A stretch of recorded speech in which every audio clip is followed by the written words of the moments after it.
Hey, attention. So we're a musicians networking group called Rock Bands in London, and we just try and meet up once a month or once every 2 months.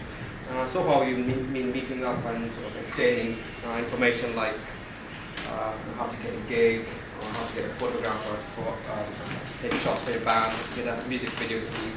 There's just so many aspects to being in a band that we thought it's a good idea to do a meetup.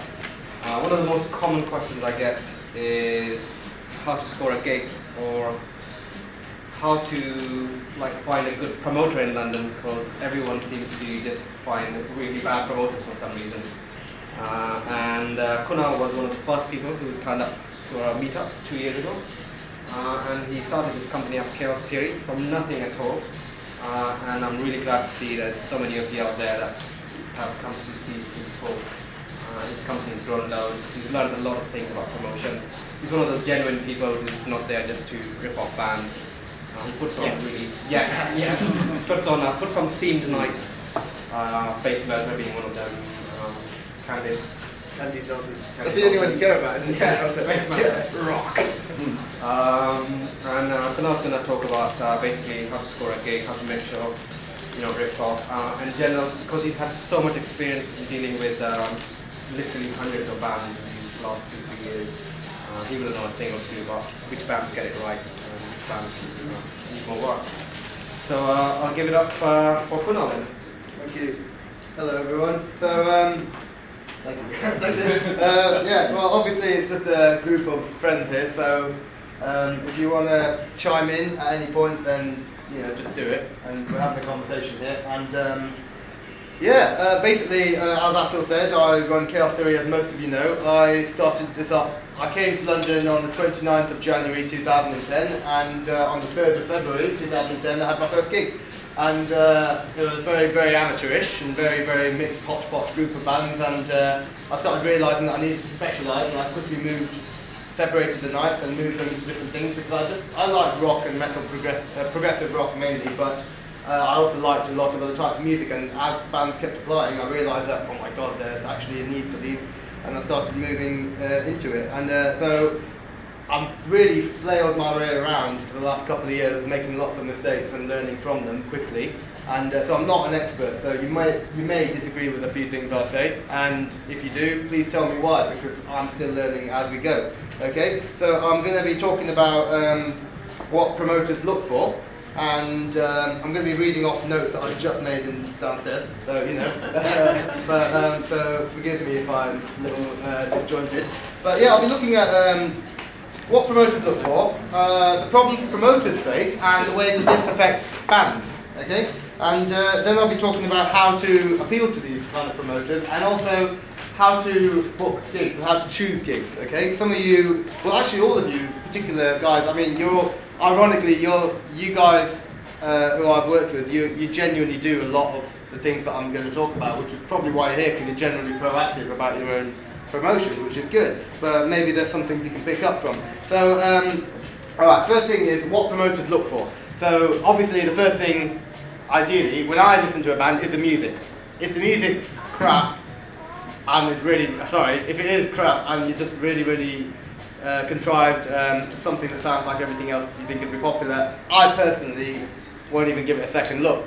A lot of promoters don't care though, they don't look at that. That's my first thing. I don't care how popular you are, but a lot of people do, so that's up to you. But you have a clear vision, all of you here, of your own music, so that's something that I think is very, very important still, and it's important for creating a product and value, which I'll go into a bit later.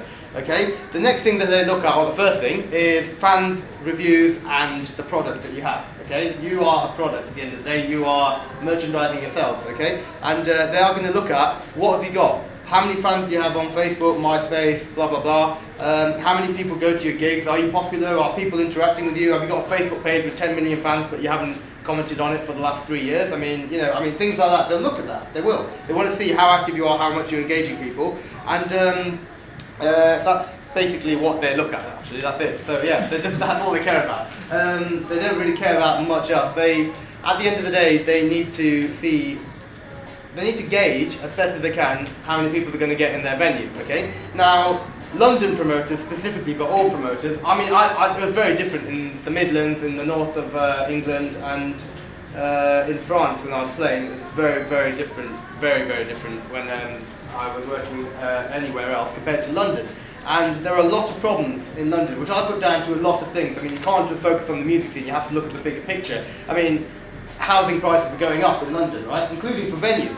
Venue rates are going up. If you own a venue, your rates are going up further and further all the time, and you have to cover those costs. In the 70s and 80s, you could afford to be that venue that just struggled along and had really cool bands getting discovered every now and then. You had really cool nights, you had a really cool scene, and you just about made ends meet, but it wasn't that big a deal. And it was cool and it was great, and venues prided themselves on the image of the music that they had. But you're not going to get that these days because the rates are so fucking ridiculous. For anywhere, housing prices are just ridiculous, venue rates are ridiculous. I might be wrong on that, but I'm a genuine belief that owners now take on venues because they just think, all right, it'll make me a quick bit of money. And then they realise, actually, shit, you have to put a load of work into this. So how are we going to do this quickly? How can we get people to come into our bar? All right, we'll put on a gig. Right, we'll get some outside promoters to do it so we don't have to have an inside promoter booking all the time. And so they have a booker in the venue who's paid to get other promoters individual nights, okay? And so the promoters end up pressured. And there's a huge ton of pressure. The first thing that hit me in London was the amount of pressure, the huge shitstorm of constant pressure about how much we're going to make at the bar. You have to pay us £250 to hire this venue, and you have to make us £2,000 at the bar. If you haven't made us £2,000 at the bar, then we're never going to work with you again. Simple. So, oh shit, promoter suddenly has all this pressure, and they have to get bands to bring people to make sure the bar makes, so it, you know, shit rolls downhill. So then what happens is you end up dealing with bar spends, and then so there are various ways in which promoters do cope with this pressure, because at the end of the day promoters are in it. Most people go into music because they want to be working in the music scene, they love it, and then you get people who get caught up in various networks in London and they end up getting sidetracked, and it becomes more about the money and things like that because of this huge pressure. So I mean, you're all musicians, I'm guessing, yeah? Well, I know most of you are. So what kind of ways do you think promoters deal with the pressure that they get from venue owners and from venue bookers that you've encountered? Well, mainly they stress a lot that, you know, you've got to bring people. Yeah. You know, some promoters will give you a deal whereby, you know, you get this amount of people in the door, you don't have to pay them any money. You don't have to pay that, you? Yeah, believe it or not. I mean, Okay. I don't go for gigs like that myself, Okay. but I know a lot of people have come across that, you know, where they've had to like literally say, right, if you don't get this many people ticket sales or through the door on your guest list, then, you know, you're going to have to pay a fee or whatever. So here's the agreement. That's the shittiest end of the deal. Yeah. The other end of the deal is that, yeah, basically, you know, we'll give you nothing, but if you get more than 30 people in, we'll give you like £5 a head after that. Okay. You know, that's the typical kind of. Yeah. That's the same sort of thing in like Liverpool and Manchester as well. It had that pay to play sort of thing. That still counts really up there. But it's when really music not band on. like in Liverpool, that was still like a big deal up there. Just, like, so it's not just here. It's actually must be quite a lot around England. Do you know what I mean? Yeah. Well, probably around the world. Have you It's any like of you you say, it's like encountered? pressure pushing down. It's pressure pushing down. But Have not any- only on that, bands. I think it's completely counterintuitive and counterproductive, because what then ends up happening is you have really big bands that they're not going to bother with, you know, like mid-tier promoters. They're going to go for the big ones. Yeah. And you have bands that are starting out and might be amazing, might not be amazing, or you have, like, you know, bands that have been in the circuit for a bit, and they'll either not go for that, or, you know, like they see it's like, okay, you're asking me something that I really don't agree with, so we don't go to that. So it's basically they just get the newbies, and people start to know, you know, like a couple of names already propped up upstairs. Like those people will grab the newbies, and you know that you don't go to their place anymore because you're not going to have good bands. Yeah. And I mean, you know, and this makes it harder for them, so they get even more draconian towards bands. Yeah. I mean, they don't realise that it's a vicious circle of bad quality. You know, you need even more people, but since it's bad quality, people don't go to the gig. Yeah. So, you know, it's kind of. So I think that the right way to do it is to get bands that you believe in and that you can see that bring, you know, people over. So I think that not paying until you get a certain amount of people, I think is the right incentive. Okay. Can I also add though, Yeah, sure. I think it's important that kind of band that you do research into what's going on in the London like gig scene in terms of I don't think it's that hard to tell who's a good promoter and who's. Yeah, but. I mean, and even though when you're starting out, yeah, I know it's difficult, but there are, I know there's a million kind of like people like that, but there are also really good promoters out there who literally do put on events where they love music. Yeah, but how do you recognize them? Well, if you don't... Well, I'm going to actually go into that in the second half. I'm not saying that we should have a blacklist of bad promoters. I think we should. I do. I think it would be a great... I actually agree with Anami. I think that you should do your research. Also, with respect, I think you're quite a confident, outgoing guy, and also you are experienced. You've been doing this for a while, and you do know what to look for now, whereas maybe when you're a new band, 19, 17 years old, but it's different people. Maybe not. Maybe in your case, you would have done it straight away. I think there are good people out there. There are good promoters. But how? Like it's funny because like the only way you're going to find out is when they give you the deal. It's okay. We want you to play for us, but. Pablo, I'm going to actually go into how to spot these warning signs later on in the second half. So you can actually tell should you work with this person or not. But you should do your research essentially, which I'll go into how. You probably know a lot about this. So that's good. I want to point out the difference between 3 types of promotion that I've encountered in London: guest lists, where all right, we're going to make this gig cost 20 quid entry just to make it seem ridiculous, and then you get people on a £6 list, so it seems like really appealing. And then once you've got them on the £6 list, you have to get 70 people on your £6 list, and then only when 70 people get in, you get paid. There's that one. There's the other type, which I do, which I don't feel comfortable doing, but I have to, which I'll go into if you want me to. I'm not really here to talk about myself too much. But basically, which is, we ask people at the door who they're here to see. You guarantee, once you've got so many people in, the rest of the money is yours, or what? Which actually most artists find that very surprising when I say after so many people, the rest of the money is yours. Most of them are used to £1 per head after this many people is yours, which I've heard, which I didn't realise was the case. Because, fair enough. Now the reason I do that and promoters do that is they have to cover costs. They get charged ridiculous amounts to hire venues. It's not like I own a venue. If I owned a venue, I'd make my money at the bar, and then it would be a whole different story. You could charge free, it would just be free. People make money at the bar, But because promoters get charged that much, we have to do certain things to cover our costs. But yeah, apparently you get paid £1 per head after 25 people or something like that. There's different tiers. Yeah. There's different tiers depending on the promoter. That's up to you to gauge whether you think it's a good deal or not. All right. There are other ones which I do that. I say after 10 for Candied Nonsense, after 15 for Space Melter, you get paid everything above that. But that first 15 or 10 is mine, and that's to cover the sound engineer, blah blah blah. So that's just the way it is because of the fact that it's not my venue, we have to hire it. So that's just one of those things that you're not going to like about promoters, but it's one of those inevitable realities. It has, well, it has to be like I don't want to talk too much about myself, but just quickly to answer that, I'm of the opinion that if you want something to last, then you've got to make it at least pay for itself. Otherwise, it's not. I've seen so many ideological promoters who, after 3 gigs, they tell me I had to get a real job. I'm like, well, you weren't doing it. You have to. I know one woman who's doing an amazing job musically, but she's getting evicted from her place because she can't make ends meet doing it. So you have to do it that way, unfortunately. So anyway, not too much into that. There's also pay to play. Pay to play, right? Boo. Who's encountered that? Who's been after that? Who's been offered that? By people like You're that. chased by people like that, okay? Yeah, alright. We're not going to name, I don't want to really talk about promoters particularly, but it's a concept. No names. Yeah, no names, but it's a concept that, occurs, right? Now, pay to play. I've actually also seen people who get offered journalism, reviews, but you pay the journalist to come and review you, or you pay a radio station to give you airtime, okay? Now, why do you think that's a bad idea? Because journalism is an art as well, isn't it? So okay. So they should be enjoying their art and doing it. Well, I think the names get out and people get known for being paid, and you know that if you're like it becomes kind of like vox populi that that if this guy's reviewing it, I'm not going to listen to him because he got paid. Well, someone's going to give you a good review. All right, these are really ideological. Someone is going to give you a good review if you're good enough, right? Simple as. But these are all really ideological. Really simple answer. If they have to get paid, Ivan, go on. No, I mean, I think journalism is more about like going out there and finding the truth and exposing that truth. and if you pay for a good review, that journalist is not telling the truth, or at least not the whole.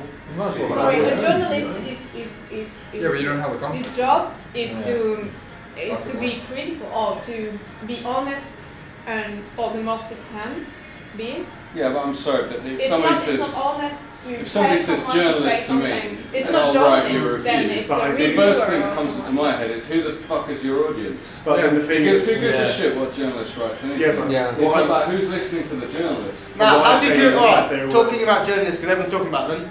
How do they make their money? How does the paper, how does the publication magazine make its money? Selling. Advertising or Selling the selling it, magazine. right? If you have to pay them, then That's what does not that mean? journalism.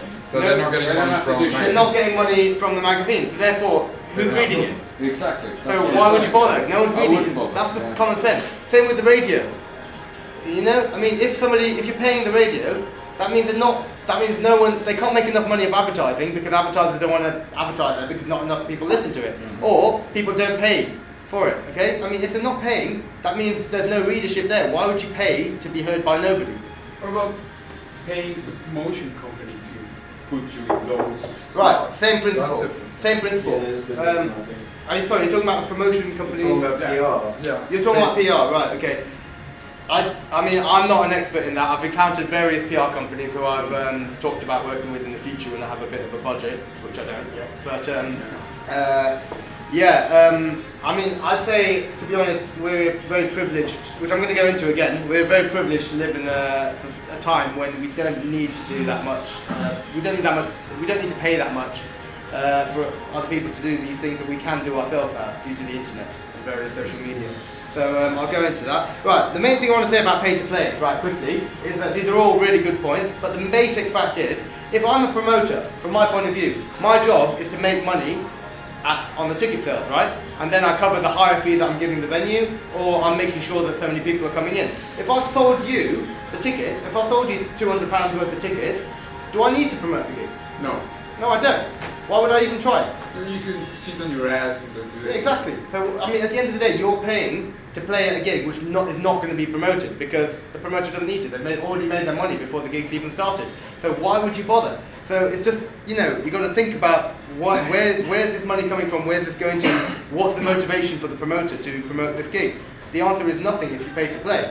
Same with the journalism, same with the radio. You know what I mean? They've got their money, they can just do whatever the hell. So, I mean, that's why I think it's, as a musician, a bad idea. Does that make sense? Yeah. Yeah? Does anyone have anything to add or read to that? Yeah, it's basically that they, instead of taking the money off the fans, because the fans want to listen to the music, they're taking the money off the musicians. Exactly. Yeah. Which makes it basically onto, you know, it makes for a career possible in music. Yeah. Instead of just taking money off fans who would like to listen to that. But there are actually many ways in which they can still take money from you, i.e. renting equipment and so on, which personally I think it's a good mistake, but then that's a little bit complicated as well because some bands will bring their stuff down, some won't, some will I just don't see why. I don't see why you should have to rent any equipment. But like where I was with Alfie, for example, you know, a lot of bands were told to pay £25 for certain equipment and so on. Well, that's complete bullshit. Frankly, I'm a promoter. If I have to hire equipment, which I do regularly, I hire it. I make sure I work it into the way I promote it. I'm very honest with people. This is what this is what I'm able to pay you. This is why. Okay, simple as. Okay, you should. I mean, yeah, of course, sometimes stuff needs to be paid for, but you don't. Again, I mean. But that's part of their venue, isn't it? Really, they should be supplying some of these things as the base level.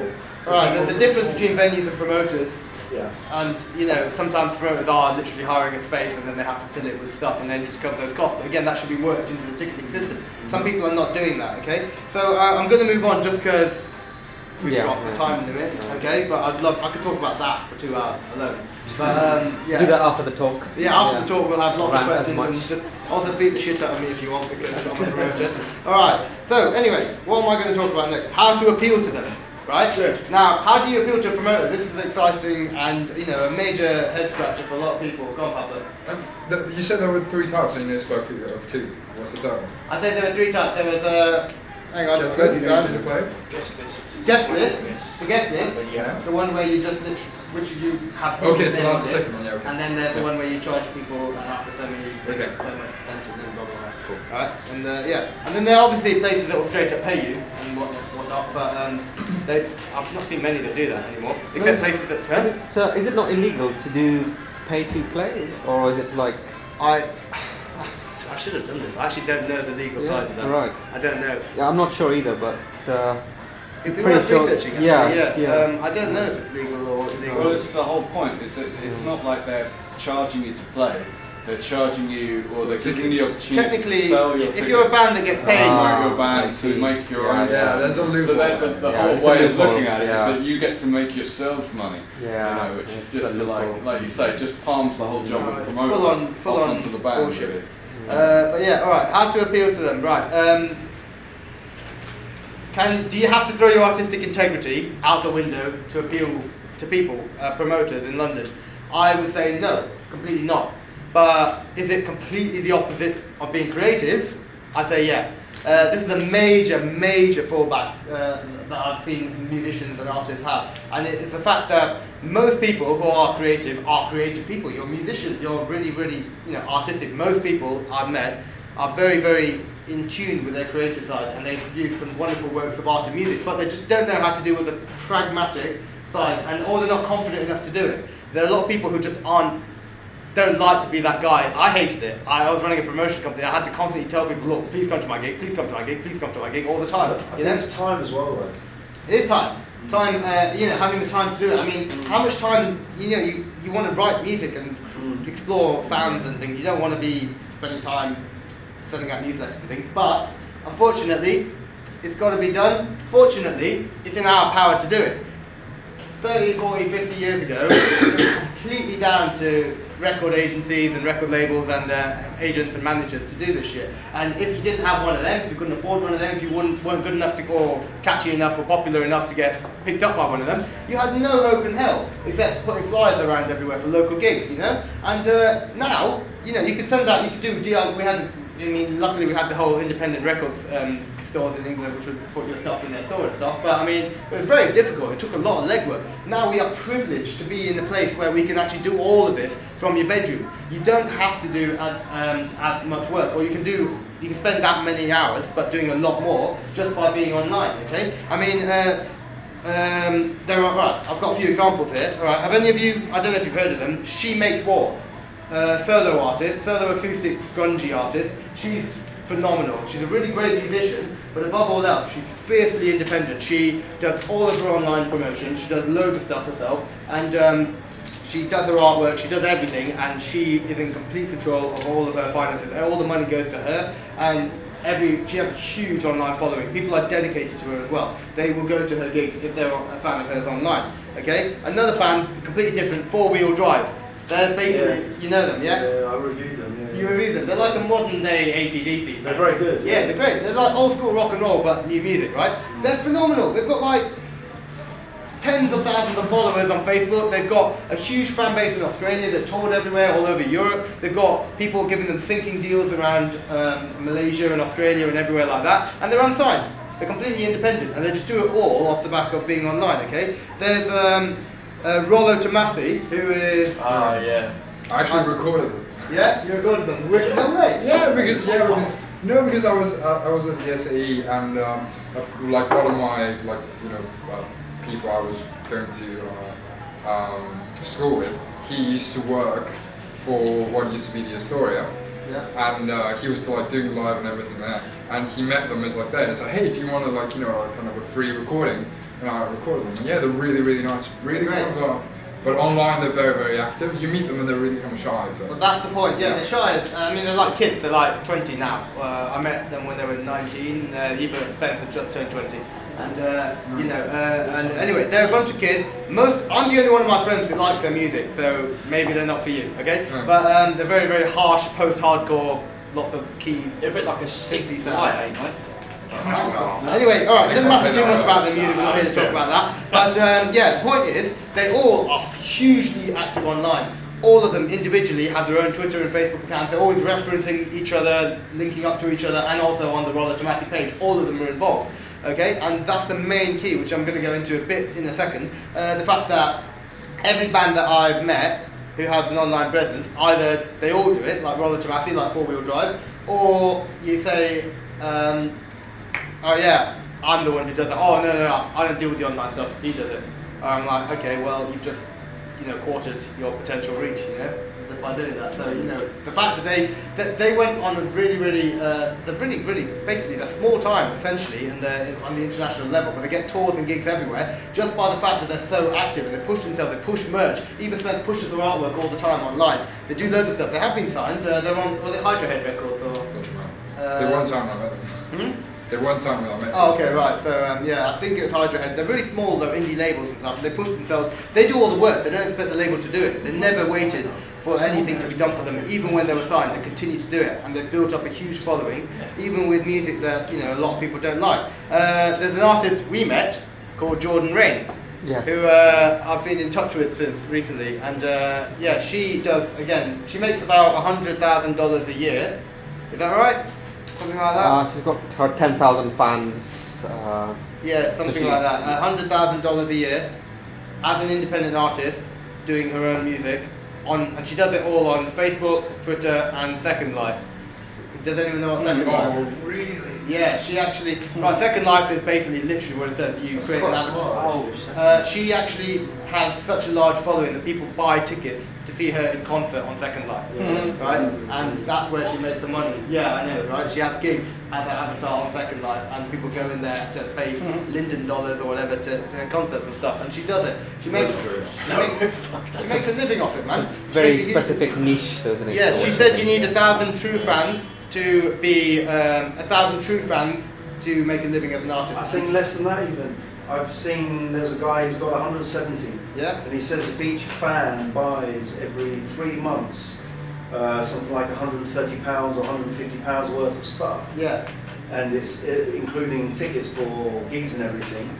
Or no, and then gigs on top of it. He makes, what was it, $65,000 a year. Wow, right, so it's doable, man. Yeah. She is also a really good musician, I want to point this out. She does have a good product, okay? She does her own artwork, she takes a lot of pride in it.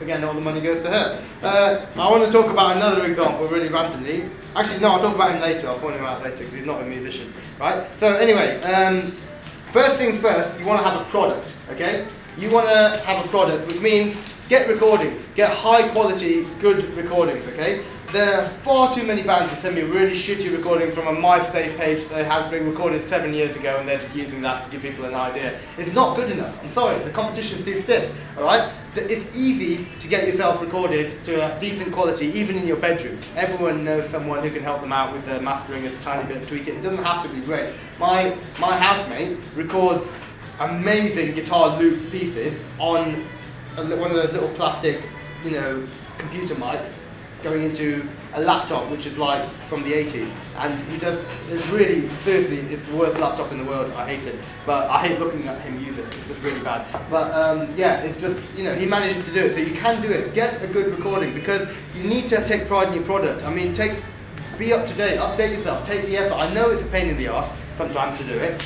And I know you can't be bothered to move your recordings off MySpace and re-record them and then start a Facebook page and then upload them onto that, but it's really worth doing, okay? Because you need to have that quality. I mean, you've got Bandcamp now, which offers you so many options. You can offer downloads, you can keep it just to listen to. I mean, you've even got Bandcamp. Bandcamp is amazing. You should really use that. It's really high quality. It only lets you upload things in FLAC or WAV, so it's really high quality. Then the fans, if you offer it to download, you can offer it to download for free, or you can offer it to download for a minimum price, or name your own price. It gives you lots of options. The embed options are ridiculous. You can embed it into pretty much anything in any shape or size, and the quality. Sorry? Yeah. You get that on the Facebook page as well. There's a phone app as well. There's an amazing option, which is you can say the minimum for this EP is like 3 or 4 quid, whatever you want. Yeah. But then after that you can pay whatever you want, and then you have a little field. So people I saw some of the figure as about 30% of the time they will pay more than what you put there, because it's like they know it's going straight to the band. Like there's I think like 10% or 20% that goes to the Bandcamp, but most of it just goes to the band. So people will pay 20, 30 quid for an EP, and you're like, whoa! And I've had that. It's like, wow, that's really good. I just got Cool. really But say good. if you offer it for free, is there only like a certain amount you can download? Isn't it? Like, Yes, yeah, but then again, I mean, I don't think you should give people for free. I mean, they can download it off YouTube for free, I think. That is entirely up to the individual Yeah. artist. I'm not going to tell you But- whether but you should you give your can. music away Yeah. or because some people think that's fine because they want to get themselves out there first. 'Cause Yeah. if you're famous, people are going to download it for free anyway. It's a sign of being famous these days. You know, maybe you want to put value on it, which is also fine as well. That's entirely up to you and your individual thing. What I would say is be unique.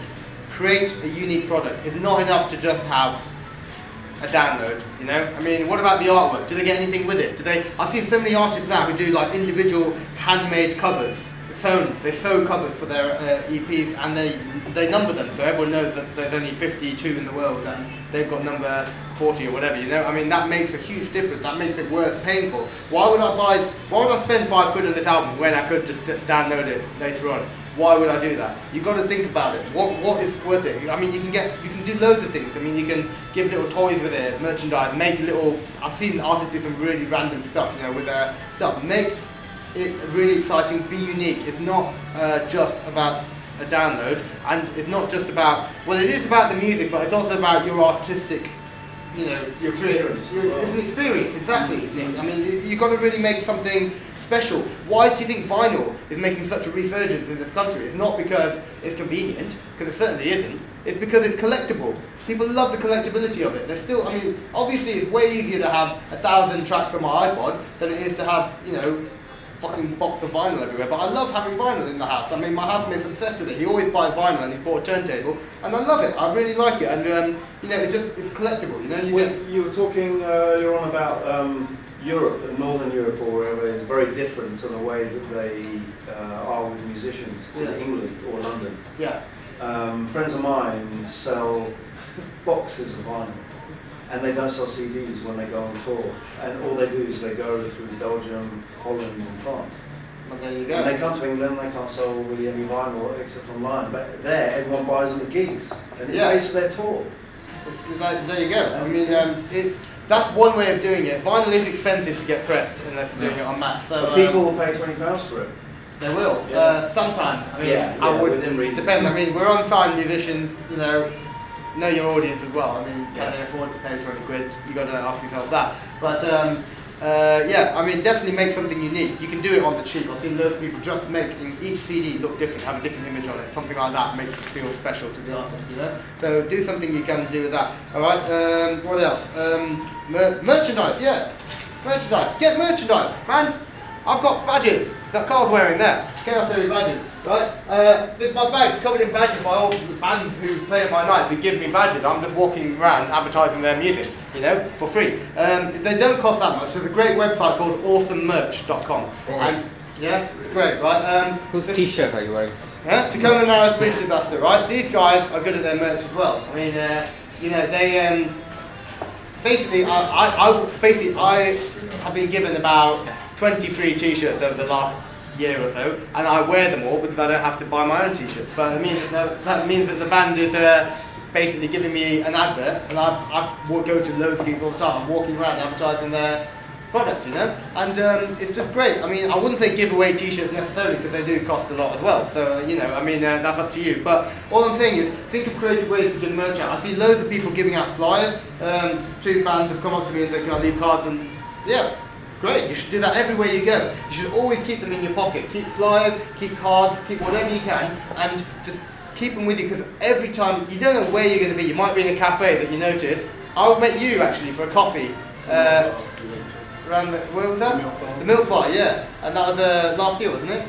Yeah. Yeah, and I just realised that I happened to let people have flyers, and I happen to have some Chaos Theory flyers on me, so I just put them there in the Milk Bar instantly. You just always got to have them on you. You never know where they're going to be useful. If you happen to go to a gig, spend 20 minutes outside the gig at the end giving out flyers to your music, you know? Also coasters, even you can design your own coasters. Nice, you can replace all the coasters there. That's genius, man. See, you can. This is where you can get creative, all right? I did say it's a non-creative process. The process of online self-marketing is not creative, but that sort of It stuff. depends where you are. Like the Big Red, they do things like Big that. Red are great. Yeah, they got a whole section where you can put things, and each week they change the flyers, pass them around.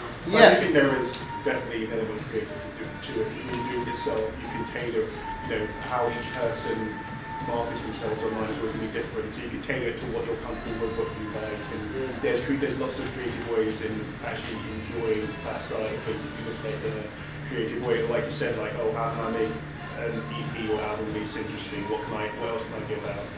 How can I kind of engage with people, but in your own way? Yeah. So I definitely think there's a potential to make it creative, like the online stuff. It isn't necessarily sure. It can actually be quite, because you're trying to meet people who actually like your music. So you can be, that's a good thing. It's like people who end up supporting you, for a long time. So I think that's something that should be respected. Yeah, I completely agree. Yeah, totally. I just add one last thing there very quickly. Sorry. There's one website, I can't remember the name, if everyone's interested, they can get in touch with me. It's a collaboration website where people, if you want something done, it can be anything, design, making, whatever.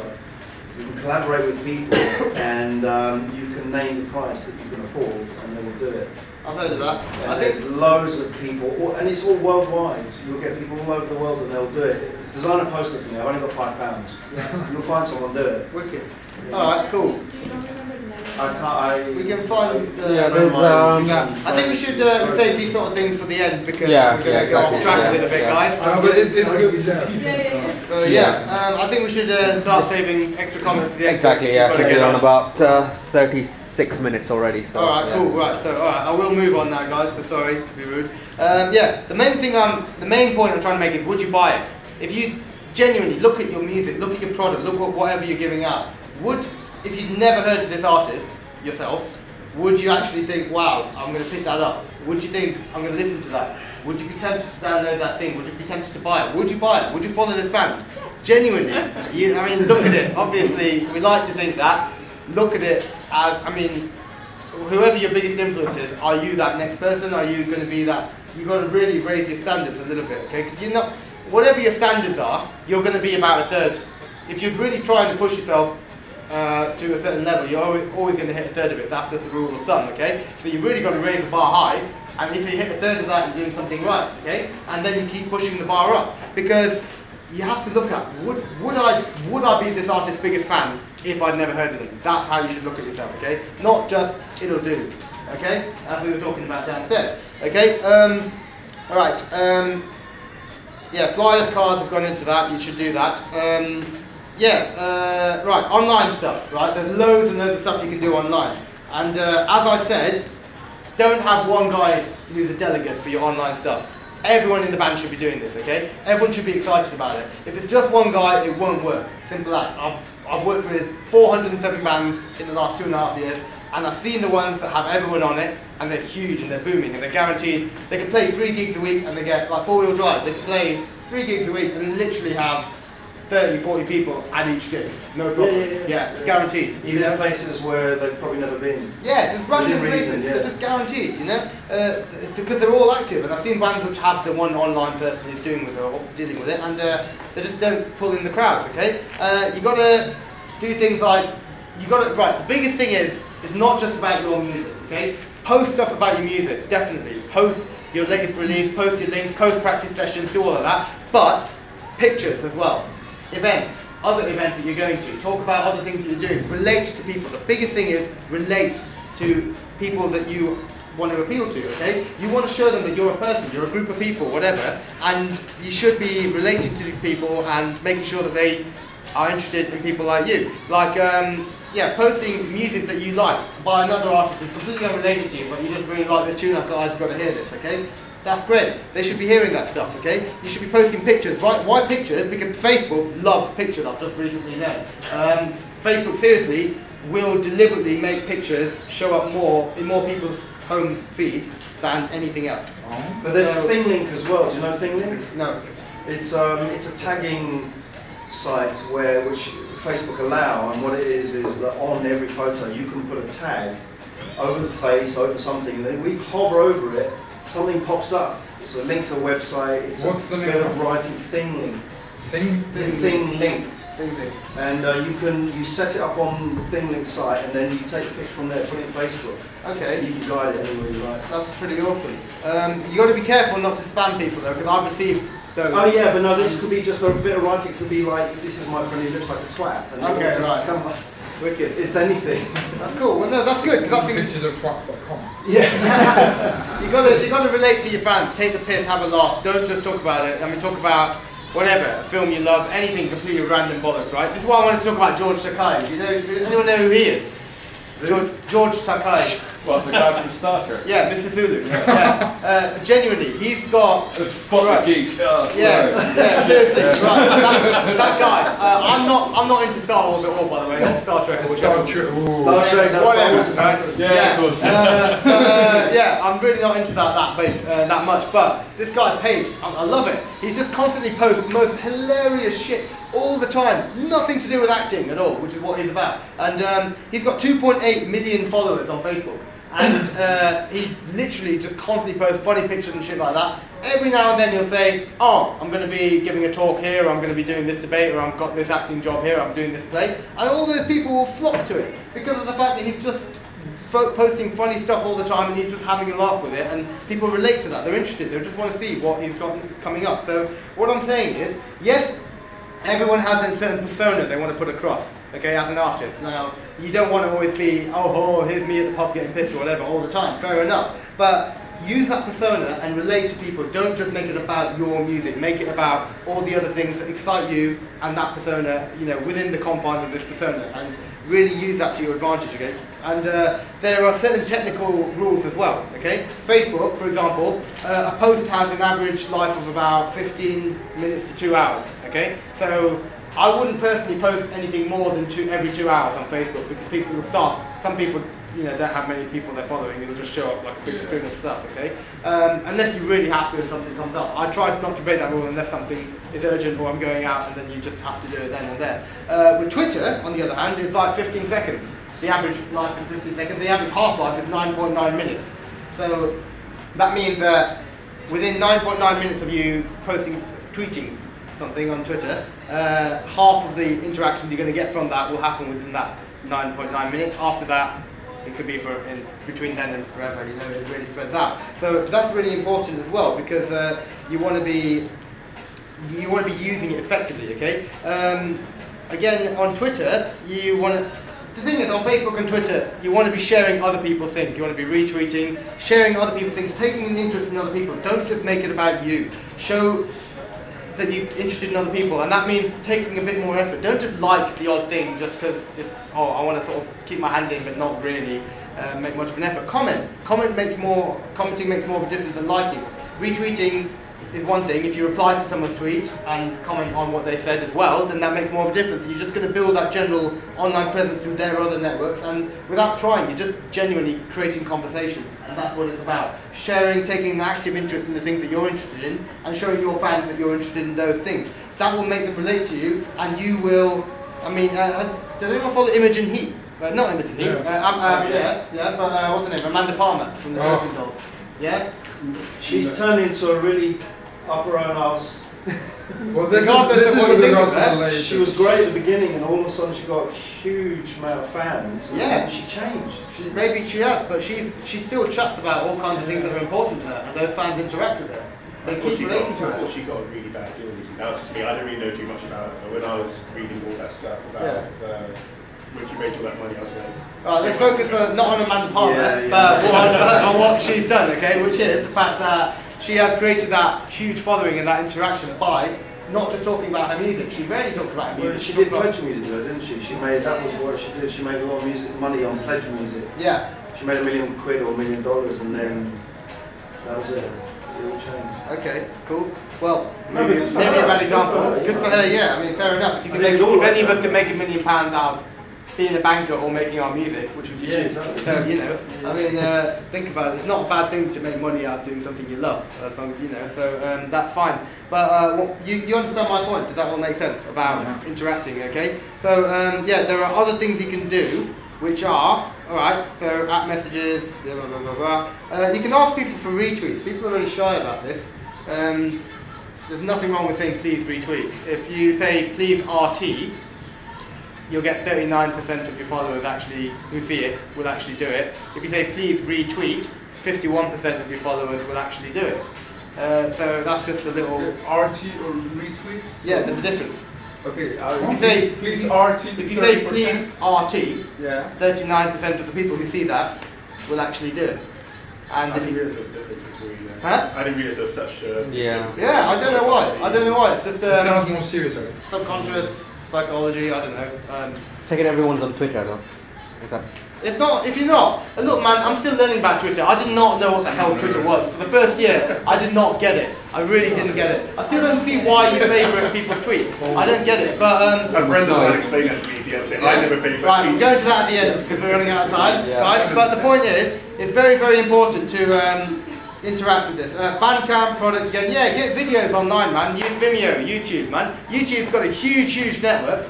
And Vimeo is just really great quality, and it allows you to have quite a lengthy video, whereas YouTube's quite limited in the length you can have. Is that right? Not anymore. Not anymore. It used to be a 10-minute limit, now it's... No, I think because it's they've got quality. I think it's competition. 1 gig, isn't it? It's changed now. Okay, cool. So I would say, guys, use YouTube and use Vimeo definitely. You guys use it. It works for your band. It really has, because you're fairly new as a band. The Distorting Glass, they've got flyers there already, even though they're new, because see, that's promotion power. But you just have that extra thing that people are looking for, that they can see, that they can relate to. So it just makes a huge, huge difference to have videos, and you're hitting all these different things. You can even go into blogging. I'm not really a blogging kind of guy myself, but it makes a huge difference if you're commenting on other people's blogs all the time. And then there are people like, who the fuck is this guy who's always commenting? And they look at you, and one day they're interested in that. Oh my I would God. say that what you're talking about here now is worth blogging about. Okay, cool. Well, the thing, please yeah. do blog about it, and then meet people, and then comment on each other's blogs. Okay. If you do it right. Okay. So my general point is relate to your fans. Okay. Don't just tweet about your music or post about your music on Facebook or whatever, or post videos of your stuff. Post, if you've got a YouTube channel or a Facebook page, post a YouTube clip that you found was funny, or random, whatever you want to, however you want to present yourself. Relate to your fans, make it about other stuff, not just yourself, okay? And also make it about other musicians. People will love that. What kind of music are you into as a musician? They want to know. I love hearing what Maynard James Keenan's into. If he posts stuff about other bands that he's into, I'm going to pay attention to that band, If they're nice to them, they usually can be quite nice to you as well. Well, yeah, I mean, again, this shouldn't be fake. This is just genuinely be yourself, but just a lot of yourself. Now, this is the thing. People really don't like, they really hate pushing themselves out all the time. Be yourself, don't fake it, but just push yourself out there. Be a lot more of yourself than you used to, okay? One more thing I would say is Last FM is great. Is it? Yeah. Yes. I don't get it. It's incredibly difficult to edit so that it works properly, I find. Right, okay, I'm going to give a quick, brief rundown on Last FM as a user, not as an artist, okay? As a user, it's really simple. You don't have any choice over what's played. You like artists on Last FM. It plays random tracks through a random shuffle player by them. It can also recommend artists based on how you've tagged it, how they've tagged it. And then I discover artists that way because I play my recommended radio, and it will recommend artists to me. In the last 2 years, 50% of the artists that I've discovered that I like are through Last FM's recommended player, because it is really, really good at tagging. It's like millions and millions of users all over the world. Last FM. Last Yeah, FM. it's quite big. That's big. After a while. It's massively useful, man. Get your music on there, tag it. If you don't tag it, there's no point. Bandcamp, Last FM, and SoundCloud. Tag it. Tag the fuck out of it. Make sure that it has loads of tags that other people who are into those genres will be able to find. If you don't tag it, then it's completely pointless. It's just floating around in internet. Okay, one more thing. Newsletters. Everywhere you go. I've already said you should have flyers in your pocket everywhere, every time you leave the house, just in case. You never know. Also, what you should do is every gig you're at, you should never be shy to say, hey man, if you like what I do, then do you want to just join that? Or if not, just pass it around, don't be shy, Carl. Alright, so just basically, you should have that prepared. It doesn't have to look professional. Make it a scrappy piece of paper. I've done that, okay? I mean, again, you don't have to have money. These flyers cost money. I think most of you are on this mailing list anyway, so it doesn't matter. So, Yeah, look, when I first started Chaos Theory, I used to go into my housemate's printer. I bought an ink cartridge for him, and so I could use it, and I printed off 16 little tiny flyers per sheet because I couldn't afford to do loads of sheets of paper. And then the ink started running out, so I started printing them in monochrome and things like that, just for that, and cutting out by hand with scissors all these tiny little flyers, 16 to an A4 sheet, and then I used to carry little boards of them around and go and give them around gigs, okay? It's totally doable. I did that on like, what, £2? So, and I had like hundreds of little tiny flyers. So you can totally do this.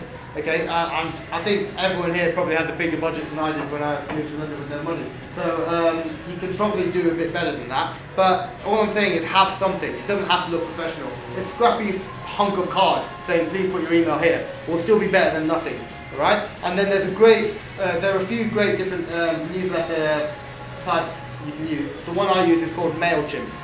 Yeah. And Fanbridge is quite good as well. Yeah, I've heard of it. Fanbridge. Fanbridge. Fanbridge, I've heard is good. Fanbridge. MailChimp is pretty good. It gives you loads of statistics. MailChimp. MailChimp. Like chimpanzee. You can design stuff. You can design stuff. The editing I find difficult. My newsletters look pretty crap. Fanbridge. But Yeah, it's all free stuff. Yeah. yeah. Newsletters, but you like email newsletter? Yeah. Or You take these, you put them into an Excel spreadsheet, and then you import them into your list of. I have a list for every different night and a general chaos theory. Actually, we use. I don't know if you guys have used Aweber. I don't know. We Yeah, can go into yeah, that's quite good as well. Yeah, different no problem. variations Yeah, we do that, again, but use something, okay? Sorry, Yeah. just a kind of little thing. I know this is kind of American info and they're kind of different in the way they think, but most of the bands who are getting like good money out of like being a band, most of the money they make now is through newsletters. And I didn't want to believe it, I didn't want to do them. Actually, I still haven't. Basically, if you get an email list, the amount of people who will interact with that is a lot higher than on Facebook or on anything else. So it's always good to get emails. We haven't done it, but we should. It's really good because nowadays, again, we're really lucky. We have Facebook analytics. You have insights into your post. You have newsletter. The newsletter, they show you how many people have clicked on each different link. So you can rearrange your links. If some people just don't click on anything at the bottom, you rearrange it to the top or whatever. People like pictures more, they'll click on that. You notice that. You can do that. You can see who's opening them, what countries that most people are opening them, what time people are more receptive to opening them, things like that. And you can adjust all the time. You should always have a newsletter, and you should always give something a little special to the user if you can, the reader of the newsletter that they don't get otherwise. So there's an incentive to be on it. Okay, it's really important to do this. Okay, you have to promote your gig. You have to do this, you have to promote yourself, promote your releases, and you need this using mailing lists, okay? Don't just send an email and CC everyone in, because it looks shit for one. And also, there's a security issue, you know, people may take offence just at the fact that you've just put their email where everyone can see it. BCC. Yeah, BCC as well. It's just not as good. You don't get the analytics, you don't get the format, and it doesn't work. It's quite messy. It looks too homemade, doesn't it? It looks basic, and you can do better for just the same amount of effort. So why not? It's free. Okay? All these things are free. It's free, and it takes about 5 minutes longer, you know, than just typing an email. I'd say it's completely worth it. Okay. So that's kind of everything I have on that. The 3 points I want to make is that was all fairly technical about online stuff, which I was going to spend the first half on anyway, or first 2/3 on. The main point from that is tag everything properly. Lots and lots of tags, every genre. Otherwise, there's no point having it online. People won't be able to find it when they search for other genres. Because let's be honest, with respect to all of you guys, I like your music. Those of you whose music I've heard, but if I hadn't heard of you, I wouldn't search for you. I'd be searching for acoustic music. I'd be searching for post-rock. I'd be searching for whatever. And you need to have that tag so it comes up in those searches, you know? And then people can find it, okay? The next thing is, get every band member involved. It just drives me up the wall when there's one band member who's dealing with it all. And then 1 minute, and I'll get back to you. And if you have other band members, I know, for example, you take on other session musicians, okay? There's no harm. It's not. Yeah. Okay. So you both take on session musicians.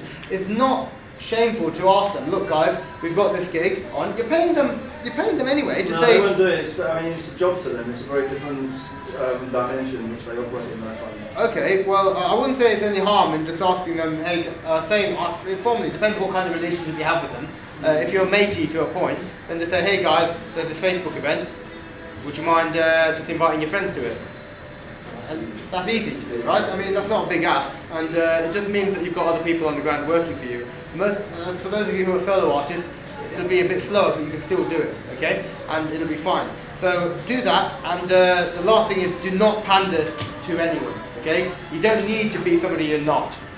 Just be lots of yourself over and over again using these little parameters that I've told you, okay? Because at the end of the day, there's no reason to sacrifice artistic integrity. Now, the reason I've been talking so much about all this social media and online stuff is because coming back to what's a promoter look for in a band, okay? Now, if I'm a promoter and I go on your page that you sent me a link to, I'm going to be like, oh my god, they've got loads of fans just posting pics of random stuff to them of music they like. This person's posting music they like. There's 17 likes on that page there, or whatever, or 5 likes. People are interacting. There's a few hundred people on the page, and there are other people posting apart from just the artist. And people are involved. People are excited. Okay, that's the only gauge. If I've never heard of you before, how else am I going to be able to tell how good you are?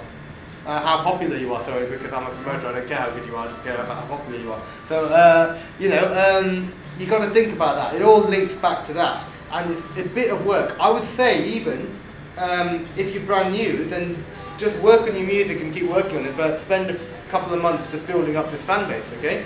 Join Facebook groups, join of similar things, of similar genres, and just, what I did was until I nearly got banned from Facebook twice, 3 times in fact, which is why I set up a separate KS Maximus backup account in case I got banned from Facebook, because I used to go to groups and just invite everyone as a friend and then invite them to the page because they were into that type of music, you know. And you can do little things like that, maybe not that extreme, but join groups, post it, keep interactive. People will see this. I'm a promoter. I'm looking at you. How can I tell whether you're going to make me money or not? And it's not that cynical. It's not actually that.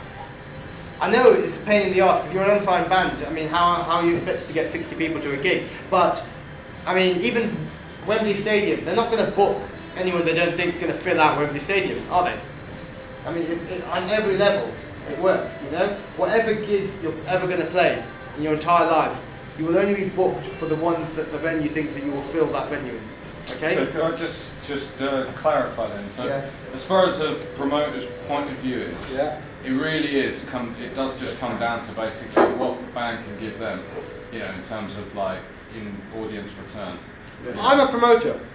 I really, Nothing really... wrong with that. I mean, I'm just saying that, you know, Thank you. because we talked about a lot of stuff, but the bottom line through all of it has basically been like the band, it's the band's job to cultivate their fans, cultivate their following, cultivate their interest in their products. Yes, yeah. Now to just go into that tiny bit, if I'm a promoter who cares about the music, and I'm bothered about the image of my night, because for me and for a lot of people, not just me,